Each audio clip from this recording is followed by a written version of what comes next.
Everybody, how are you? Good morning. Sorry, I was only a little bit late today.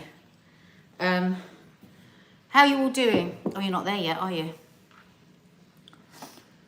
Hi, Silent Sub Gin Flora, nice to see you. I remember your name. I remember you. Kylie Mitchell, morning everyone. I'm at the hospital. My daughter has just gone down for an ablation for a heart arrhythmia, so I'm feeling very nervous. Oh, sweetheart, that would be, oh God, I can't imagine that. My daughter going, wow.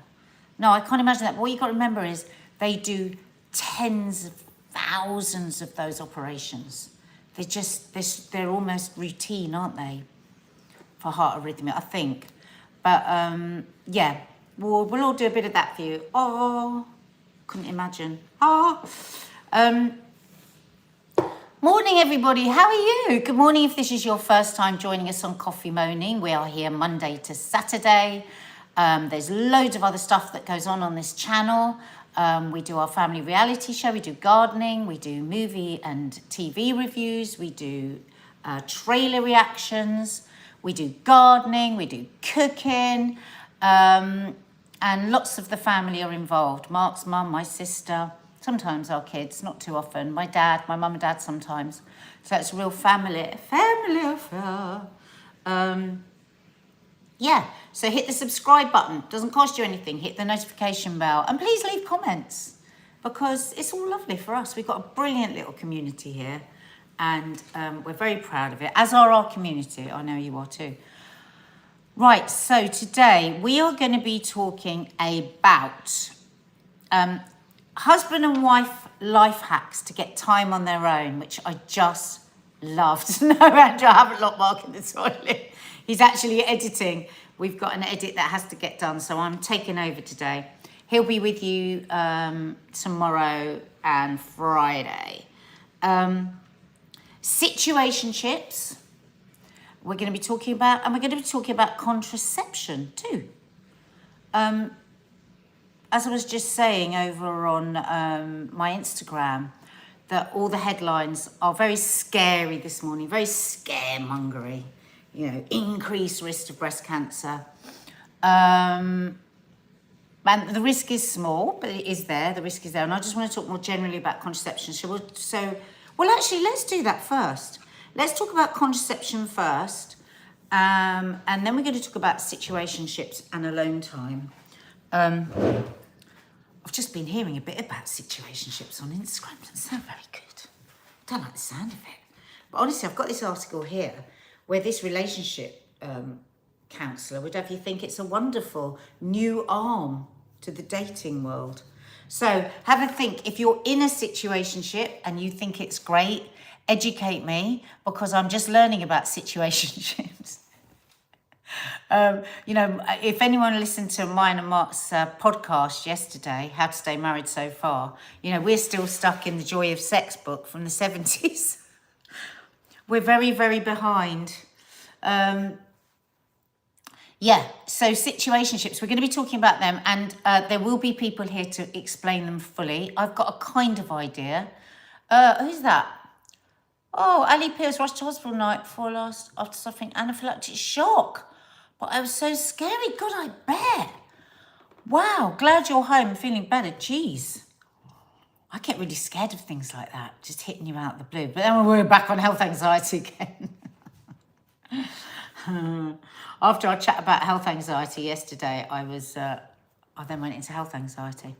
Okay, let's do situationships now. Zoe is here. A situationship is when someone doesn't want to fully commit. Okay. Yeah, and that sums it up quite well, actually, this very long article I read. But so what's the difference between friends with benefits and situationships? What's your understanding of that, guys?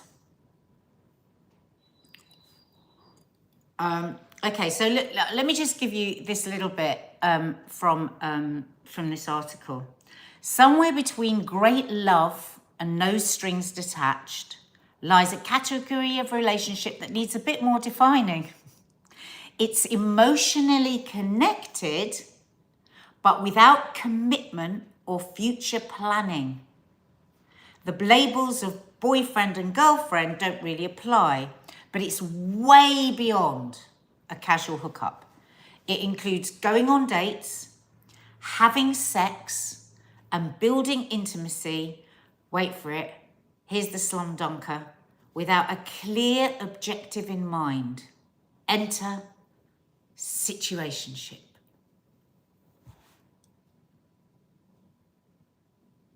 What would we have called that in the olden days? Situation equals complicated, yeah. Just a casual hookup, to be honest. It's when you aren't really bothered with having something serious. Well, that's not what she says. Maybe you've been being conned. Maybe you've all been being conned. This is not what the relationship counsellor says. It's way beyond a casual hookup. Like she says, you can do things like go to weddings with each other, right? This sounds to me like a relationship. So what is it she says? And this is all around, it seems to be the nub of it, the hazards of looking for marriage material. So that's taken off the table because there's this, shared, without speaking about it, I think, but this shared acceptance that neither of you are looking for marriage material. I mean, God, what a load of old codswallop. Sorry, no, I'm trying to be open-minded with this. So do people think just by saying it, it's going to stop you thinking it? Is that what it is? Yeah, Zoe, ha ha ha. Oh, sorry. Oh, what's that you say there, Zoe? You can use someone else to bring to events, but that's still basically a hookup.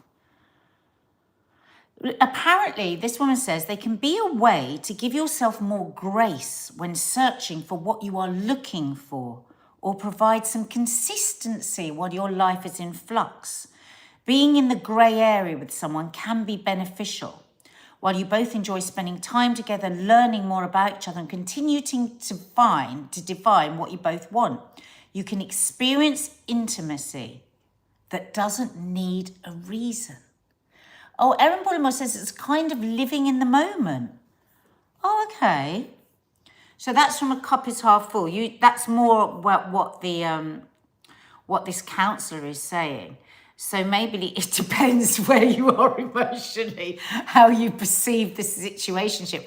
I suppose the problem is with something like this, you've got to both be totally accepting of the idea, haven't you, of a situationship? That you have all the benefits of a relationship, like she says. You go to weddings together. She even says you cuddle up and do Netflix and chill. But is Netflix and chill sex? Or have I got that wrong? Do I remember hearing that? Or is Netflix and chill cuddling?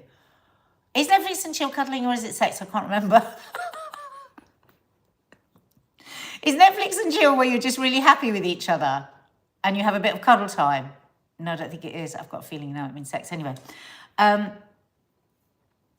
So the problem is because when the focus, this is what she says, is on building something long time, you have to have clarifying conversations along the way about where things are going. Situationships can be the result of doing the exact opposite, moving from moment to moment and date to date without the expectation that there is anything beyond that. I'm sorry. Right, now finally my decision, it's a load of old bollocks, as far as I'm concerned, in my opinion. And I tell you why. Because it doesn't matter about the rules and regulations of when and what you're supposed to feel and how you can feel it. In my opinion, feelings happen. And just by saying, well, I'm not gonna have the feeling or have the thought that could this possibly go any further, because we've already discussed that this is a situationship. Oh, thank you, J.O. Brixnet. Oh, Netflix and chill is the equivalent of do you fancy a coffee? Oh, right. So that was the bit where I perked up a bit when I was reading about this situationship. I thought, oh, that's nice. I mean, yeah, you're not thinking, but you can still have a cuddle and watch a box set and have a curry. No, it doesn't mean that. It just means you have sex.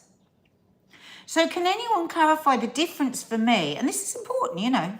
I've got a lot of young women around me. I want to understand this. What is the difference between a friends with benefits and a situationship? Would a situationship be with somebody new, but friends with benefits, somebody you've been friends with for ages and then you start having sex? Andrews Crash says, too much drama, say single. Hillary Daly says, hello, Kim. Hello, Kim. Dawn Decker, I agree, because emotions do not follow rules. They're not always synced. Christine Gatehouse, I've lost the plot with life in general these days. Well, me too. So a situation, Katie Ellen, thank you. A situation means that it could become a relationship, but friends with benefits means you're probably just going to lose your friendship and your sex life with them. Is that right? I mean, okay, can two friends just have sex without any fear of anyone getting any emotional attachment? No, I don't think so. Does anybody here have friends with benefits where it's like, oh, hi, oh, God, yeah, I didn't hook up or situationship with anyone today, or swipe left or swipe right, so, hey, can we just have sex and then just be fine in the morning? Can that happen? I'm not being facetious here. I'm genuinely asking a genuine question. Can that happen? Friends with benefits is just a hookup, but situationship, you go out to places.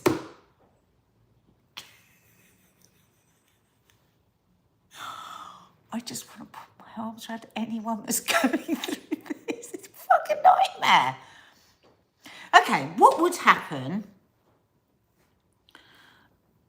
Oh, Beth Scammell says she's had sex with several friends. Maybe it's a generational thing. I'm 30. And has it been fine? Have you just gone, oh, let's just have sex? Because, I mean, it sounds like the perfect solution to me. You don't want to, you want to feel safe. You want to feel secure. You want to be with somebody, you know, that is decent and you're not going to end up in some, nightmare with some stalker or something. So it sounds like a great idea. I just find it very difficult to go from a friend that you might laugh with and fart with and say all sorts of things to then just be all panty and intense with. Who is that? I've been offered this before by one of my female friends, but I couldn't do it, says Lee. No. Marita says I couldn't do it. Shell Summer, and this is why I'll remain single for the rest of my life. Rachel, love a friend with benefits. Definitely not awkward. Fantastic. Carol Forderman has 4 men she sees and goes on dates with, says Marina Driscoll. Beth Scannell, we're normally drunk, but it always worked out okay. You see, I quite like the idea that if you are somebody that, you know, has a few drinks when you're out, gets horny, really wants sex, and you've got somebody nice that you can ring up, that you know it's all going to be fun, rather than ending up going home with somebody you don't know. I like the sound of that. Sophia, I'm in a situationship. We're 21 and don't sleep together, just dates. I wouldn't have furthered our relationship if you wanted a serious title. It allows you to see how things go without the pressure. Oh, brilliant. Okay, I like that. Nisha Sharma, is the sense of defining sex and what it is to you. If you just want pleasure, then friends with benefits will be for you. But situationship, you get stuck in if you fall. Right, okay. So who was that? Nisha and Sophia. Okay, so Sophia, we're 21 and don't sleep together. I think that's amazing. Just age.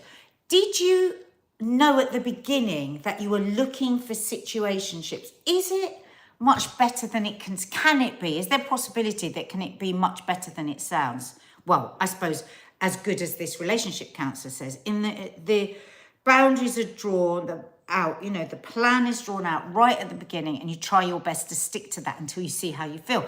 And when do you get to the point where you say, okay, we've been in a situationship now for 3 months, a year, 2 years. Is there any ever a point where you can say, could we now talk about whether this is going to go any further? Or is that just like on a band? Does that just happen? Yeah, Beth, it's a funny thing. I'll happily chill with my friend with no sex, and then another night we'll just both have sex. Love it. Sounds like it's working for you. Mummy Bear, I have a long-term friend who's also a friend with benefits. So, okay, right. I want to know how this works. So, and it's going to be different for everybody. Do you text each other and you just say, what do you say? Do you just text an aubergine, or do you say, what about it? Or how's your father? I'm living vicariously through you guys because I know nothing about this. Zoe, maybe when I was younger, but not now. I can't be bothered. You just must get so weary, all of you. Oh, Christine Bett. Oh, I love this. Her husband and her started off as friends with benefits. And now they're married. Oh my God, I love this. Erin, I think my girlfriend comes under a situationship, to be honest. She has her main girlfriend.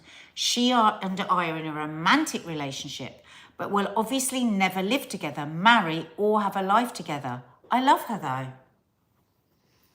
I think this is brilliant. Maybe for us as older people, it's because there was no discussion. There was no discussion about what you did. You know, you just like, obviously people were always unfaithful and stuff, but it was the point. The goal was that you meet somebody, you fall in love, you're faithful to them, they're faithful to you. And there wasn't really any discussions of the possibilities outside of that. But of course, all of this would have been going on since time began, won't it? It's just now. So I suppose when we say, oh my God, what has dating become? Though I do think the online thing has become difficult. Oh my God, what has dating become? This all went on. Do you think? Do you think this all went on? It's just we didn't have names for it. What do you think? Generation Z, very open indeed, says Michelle. Yeah, there's actually songs about situationships. Are they? Are there? Omni. I'll have to look that up. Anyone know the name of a situationship song? Who can tell me? Okay, right, I could talk about that forever. I find that really fascinating. Maybe I'd need to do an Instagram live on this. I just love hearing your stories. Maybe I should do an Instagram live each week, like just discussing one particular aspect of dating. I think that would be just for my own interest, really. Right. What next? Okay, let's talk about contraception next, and then we're going to talk about how to get alone time in your relationship, because I've got 2 hacks here that I loved. Well, one's a hack and one's just a bloody cheek. So first of all, contraception and the dangers. So everywhere today, there are headlines saying contraception, increased risk of breast cancer. So what I wanted to say first and foremost is the risk is there, but it is very small, and there is risk with all medications. So don't be too afraid, but it's worth reading up about it if you want to and making that decision yourself. I think I read somewhere that there's more risk to more than drinking more than two glasses of wine or more a night. So the risk is less than that, because as we know, wine, alcohol isn't great if you're trying to avoid excess drinking, isn't great if you're trying to avoid breast cancer. So I just wanted to say that first and foremost. Not as scary as it looks, but there are risks. And some of my friends that had breast cancer young often talk around this and about their taking the contraceptive pill. So there's a lot of interest in people that I know that have had breast cancer, but just don't be petrified by those headlines. Yeah, Jackie Valino, there's risk with so, contraception. I wanted to talk more around contraception generally, and I have very strong thoughts on this that we've touched on before. I think that we get a really, really raw deal. I really, really do. And I think there's not enough spent on research. We've had very little choice over the decades. When you take out the leaflet out of the pill box, I mean, it's that and twice again, the possible side effects. I was on the pill, for a good 10 years, I would think. And Oh God, Hayley, I got 2 blood clots from, yeah. I mean, do you remember around the time when we were talking about blood clots and AstraZeneca, and then people were all coming out with the risk compared to, I can't remember the numbers now, so I'm not going to quote anything, compared to the contraceptive pill, and it was much higher risk. You know, but it is a hormone, and, you know, lots of people don't want to take a hormone. So for lots of people, the pill is off the table, right? And I was on the pill for 10 years and I loved it. I loved the freedom it gave me, and I was so grateful for it. And when you think what life was like for so many women before the pill, obviously we're always enormously grateful to the pill. But when I came off it, I didn't realise what a dark cloud I had been under. Just a little note here. Please find out your own information about the pill. Nobody just come off the pill and get pregnant. If you are thinking about changing from the pill, make sure you go and see a health professional and get proper advice. Now, some people sail through with the pill for decades and they're fine and they get no symptoms or anything. But my thing with the pill is when I came off the pill, I felt like a different person. I just felt so light and free, and I didn't realise how I'd had this kind of black cloud sat on the top of my head. I just didn't know that. And I don't remember anybody talking to me about the possibilities of that. Now, did I read all the possible side effects? Probably no. You know, I was young. And when you read the side effects, like possible depression and all of this, low mood, when you first start taking it, you're not going to have depression or low mood necessarily, are you? And you're just going to not think about it again. And then it just crept up on me very slowly. And then when I came off the pill and felt so much better, it was amazing. But then I was in the hell of everything else, just desperately trying not to get pregnant. And once I had an accident, I'd used a condom, the condom had broken. I went to a doctor, a female doctor. I said to her that I wanted the morning after pill because in those days you couldn't just go to the chemist. And she asked me where I was in my cycle and told me, wait for this, that it was highly unlikely that I could get pregnant, and she wouldn't recommend that I take the morning after pill, and then gave me all the reasons and all the side effects. Well, clearly that doctor had some serious issues around the morning after pill. Enough said, I got pregnant, you know. So that was hugely traumatic for me. I was nowhere in a place where I could have a baby or wanted a baby or anything like that. So that was, you know, another nightmare for me with contraception. It's a long time ago this happened. Then I tried the contraceptive sponge. I don't know if they've still got that, but oh my God, it's not, in the old days, no. And I got such an allergic reaction to it that enough said I swelled up so much I couldn't get the bloody thing out. Then I tried the diaphragm, which when I used to get pissed and try and put it in, it would end up the other side of the room. Then I had the coil, and I had the coil with no, and we've spoken about this on here before, with no anaesthetic, because that was always the way. You never were given anaesthetic. Correct me if I'm wrong. I think that's still the case unless you can pay. So, we're talking about, when in my days I had the copper one. So it was a copper sort of wire thing that went like that. It was squeezed shut, goes up through the cervix. Remember, I haven't given birth, so my cervix is very tight. And it goes through the cervix and then is pinged open inside your womb. Well, it was fucking agony. I didn't think anything of it. I didn't think I could say that was so painful. I didn't think anything of it. I just thought that was my lot, you know, that it's going to be really painful.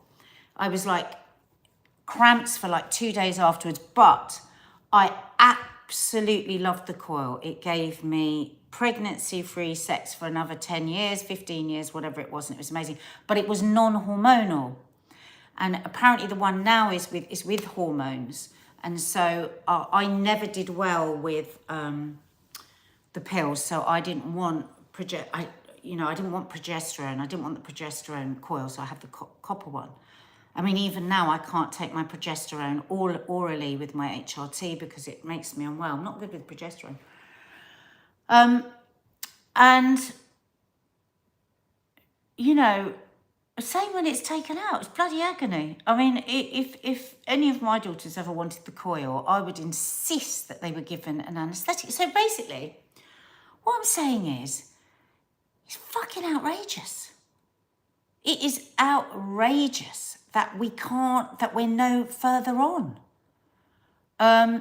Michelle Manning, I'm going in under general anaesthetic to have the Mirena coil implanted. My gynecologist said he wouldn't put me through it in my... Wow. And yet, how many millions of us have just got up on that table and just had the damn thing put in? Now, if you've had babies, it's much, much less painful. Like once I'd had children and then I had a coil put in again, the pain was nothing like it because the cervix had already been expanded.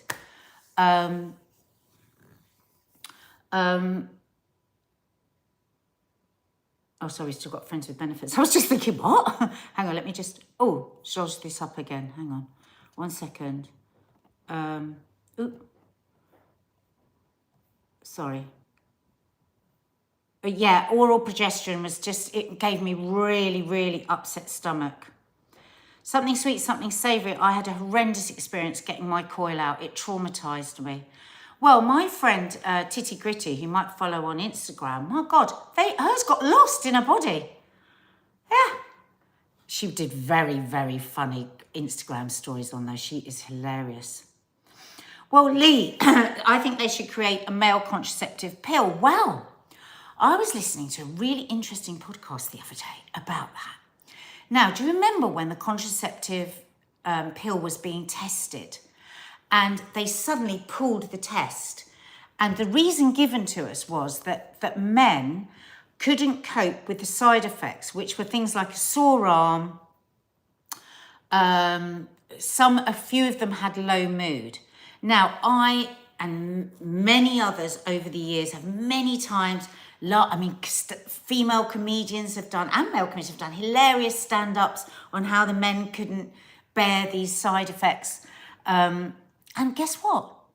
It was a complete misrepresentation. The men that were on that trial were extremely committed to a contraceptive pill for men. And actually, it was all to do with the drug companies pulling it. It was nothing to do with the men saying the side effects were too difficult for them.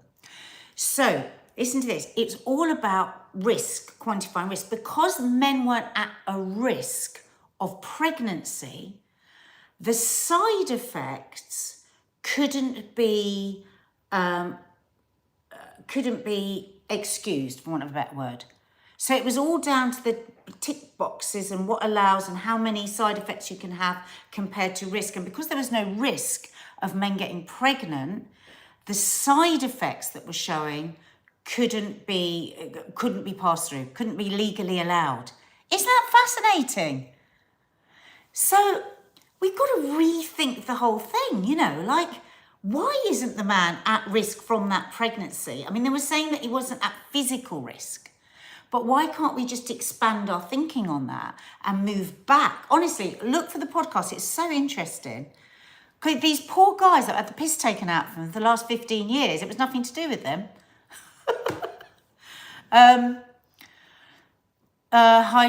Somebody's got to go to ultrasound. So,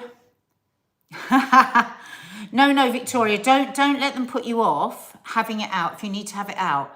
But it's like with HRT, it's like with anything. You've got to go in informed of your rights. So if you've got somebody that just says, just get up on the table there, I'm just going to whip it out. Oh, don't be silly, it won't be any pain. Say, no, actually, I'm really, really concerned. I've heard some stories. What pain relief can you give me? What's available for me? I have a low pain threshold. I'm very anxious about this procedure. do all of that. It's because we don't ask. I got up like I got off that table as a shaking person, like shocked, and didn't even know I had the right to say that really bloody hurt. Wasn't even recorded. And so that's the problem. These things can be done painlessly. These things can be done gently. It's about finding the right place. Look it up whether, are they obliged on the NHS if you ask for a pain relief to get pain relief? I know some people take pain relief themselves before they go, I don't know, I wouldn't want to say what they take, I suppose, whatever, over-the-counter pain relief. But then again, we don't know if that's safe, because I know, like, with ibuprofen, can't that increase bleeding? So again, if you are gonna take any pain relief, make sure you've asked your doctor. No, don't be traumatized, Zoe. Be informed. This is about us saying, excuse me, can I just say, I'm not very happy with that. What else can you do for me? It's all right to say that. It's not rude. We're too cautious to ask, aren't we? Right, okay. Oh my God, we're at the end, and I've got to do these life hacks because they made me laugh. So this husband, this was on Reddit. We were going to talk about it yesterday. So this husband enforces strict house rule by putting a lock on the bedroom door daily for 2 hours of quiet time. Okay? Now, when he first started doing this, his wife and his children would occasionally go on the knock on the door, or just go in. So he then decided that he was going to put a padlock on the door, right? Obviously, this pissed his wife off until one day, listen to this, his child was in an accident with some hot oil, and she was hammering on the door, and he wouldn't let her in, or was asleep, or whatever. So she had to go and get the neighbour to take her child to the hospital. Can you imagine a world where you would allow your partner, husband or wife, to lock themselves away for 2 hours so they can have quiet time? This was to either to play his computer game or to do whatever. Well, my immediate response was, oh my God, no bloody way. But I might surprise you with what I think about this, actually. Oh, in the bin he goes, somebody. Right. Let me put it another way. How about if you alternate? Because I think the problem here is, he's doing this every day. What about if you alternate and you get, I know I'm bringing a new sense to the story, Andrea.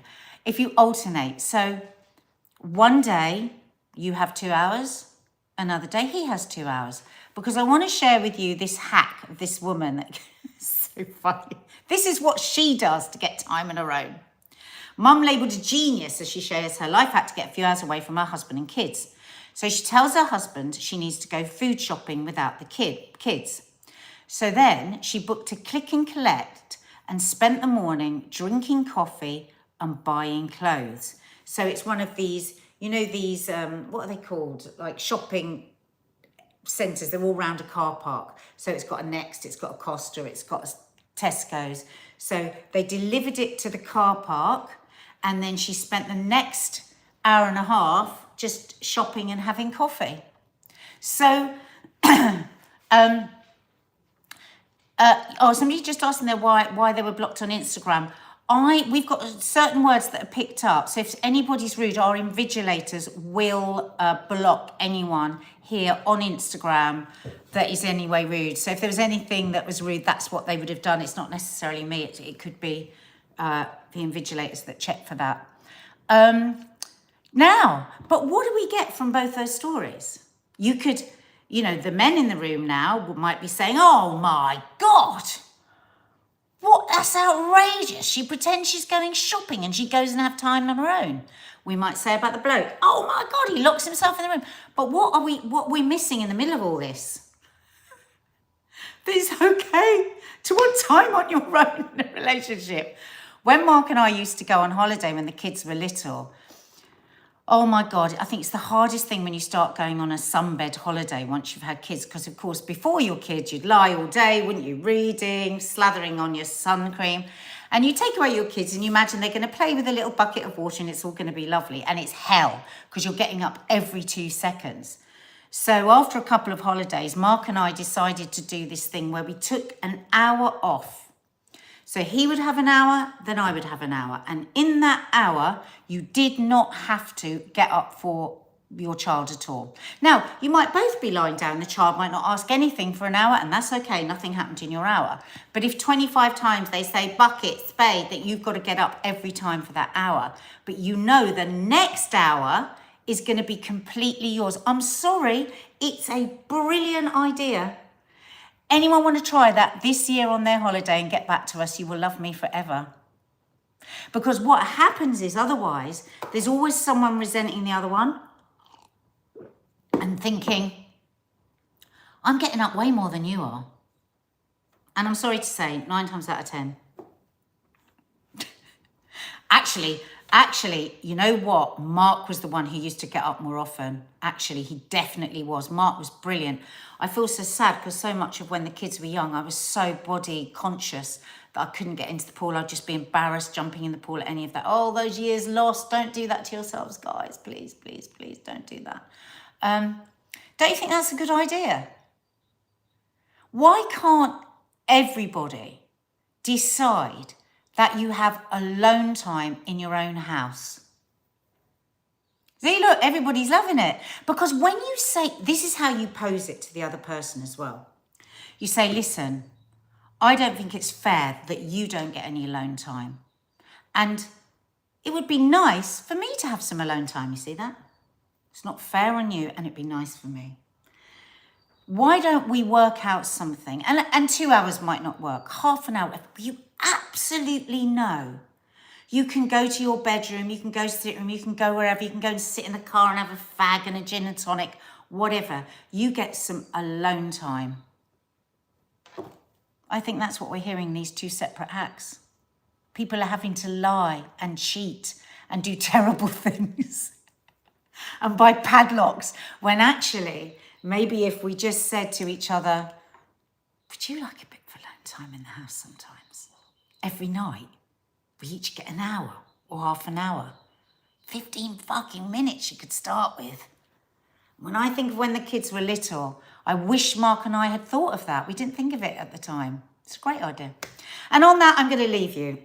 I've sorted out your contraception. I've sorted out your dating. I've sorted out your marriages.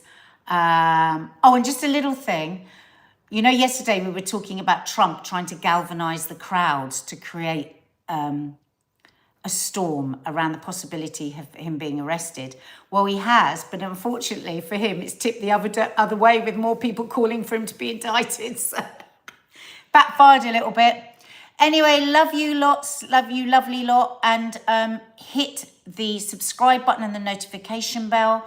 Do check out our How to Stay Married so far that went up yesterday. It got a little bit edgy. There was a lot of apple crumble because we were talking about the Joy of Sex book. So I think you're actually going to really enjoy that. And there is a vlog, I believe, going up tonight. So make sure you catch that. I'm pretty sure, though not 100% sure, there is a vlog. So keep your eye open. Hit that notification bell because that's what will notify you when something is uploaded. All right, my darlings, see you on Loose Women tomorrow and Friday. Until I see you next time. Oh, well, next time I'll see you is Curly Cooks on Saturday, 10 o'clock. Love you lots.